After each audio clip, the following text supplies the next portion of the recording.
How to use Amazon filters to find products quickly. So first of all, let's open our application, and in here make sure you're logged into your account.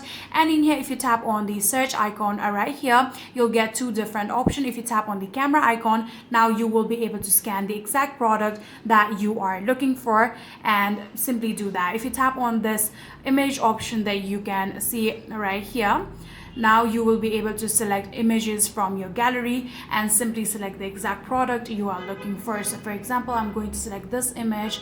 Now you can see it is currently finding similar products, and like that you'll be able to find the product.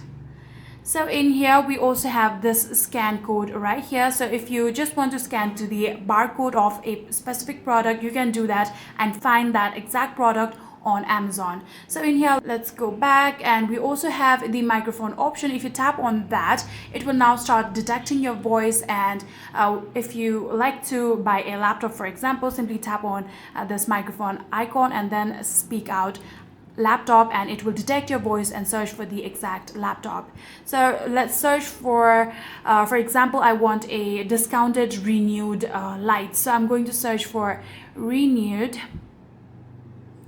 lights, so that it will give me the discounted renewed lights.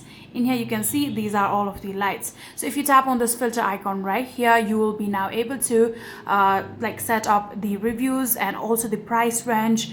In here, if you tap on Prime and delivery, here you'll be able to set up all of the filters. So I'm going to tap on sort by, and I'm going to go with low to high, just like this. Now if you go back in here, you'll be able to see all of the items that you have set according to your filters, and that's it.